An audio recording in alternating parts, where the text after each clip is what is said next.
Hello, we're a bunch of English tutors from Mastery Education. So I'm Rachel and this is... I'm Shahryar. And I'm Kestrel. Today we're going to talk about how to improve our English on a daily basis.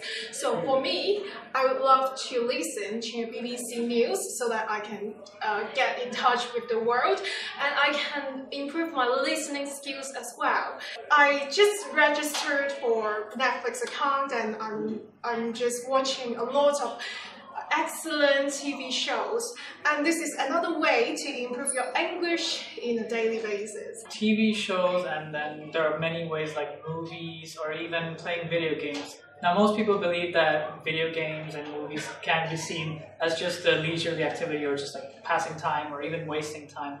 But we think that you can still learn from it because it's supposed to be learned with interest. So the more interested you are in the language, I believe you're going to learn faster. So pay attention to some minor details while you're watching a movie. Try to pick up on some vocabulary, sentence phrases, and there's just a lot you can learn. And definitely agree to Shahryar's excuse for playing video games.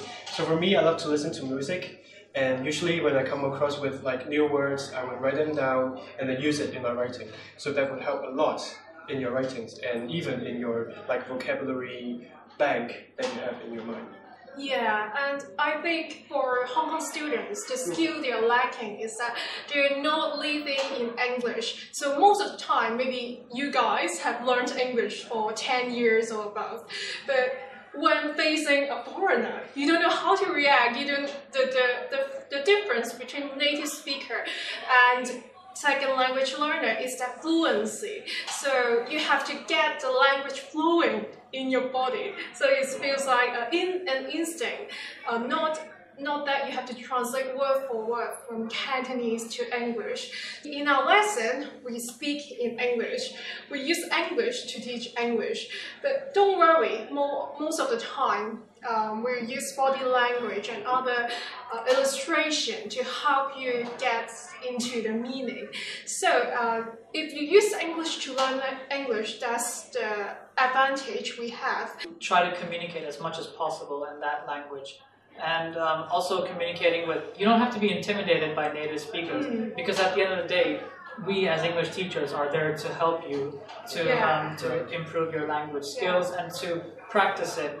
Most importantly is to practice it because learning it is, sure, it can be useful, but if you don't put it into practice, you're not really going to benefit much from it. Yeah, that's why we are trying to expose you to English with our videos, our maybe little games that we play in the lessons, and then to make you like feel that you have English in your daily life, and then you will actually feel that your English has improved without noticing it. You know, in Hong Kong, and personally, I've also grown up under the system where we're excessively drilled and just doing too much reading, too many reading papers, and just focusing a lot on grammar. So speaking is something that Hong Kong students in general lack, and we aim to develop that as we're helping other skills at the same time. A lot of them actually lack confidence in speaking English. That's why we're trying to like tell them that you're good, like you're actually fit for speaking English. I have one student that he always drills in formal language. He became very self-conscious about every single mistake he made, and yes, trust me, he can't communicate fluently. Speaking is like a spontaneous act. You can't plan that. Making mistakes is actually okay because you're only going to learn through mistakes. It's impossible to learn. It's impossible to be perfect in the first step. Let's talk about how do we carry out our class? We have 3 levels. So we have high, intermediate. So yeah, those will be mostly managed by me. Yeah. And then we have intermediate. Yeah, I have intermediate class. And I'm doing low intermediate. Yeah, low intermediate. So why do we have the different levels but not different grades? The reason behind is that English is it should be measured by level, but not your age.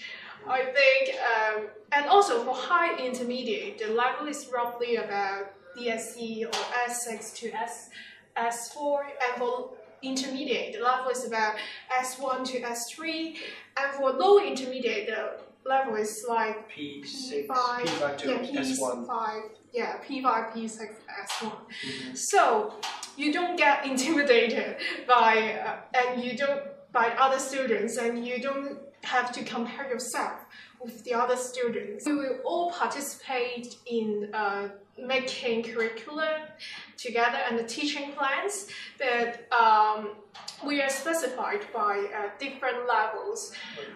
We try to make English interesting and fun for you. So that is our main aim, and we want to be encouraging taking the first steps.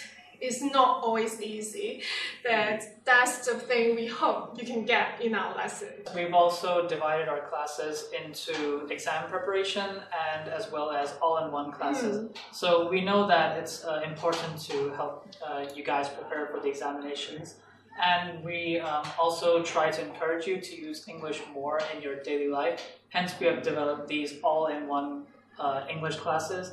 We use different strategies, like we're using ESL or maybe using some sources online, try to provoke your interest, and which could also benefit you guys in learning. Don't be afraid, speak up, make mistakes, we'll help you along the way.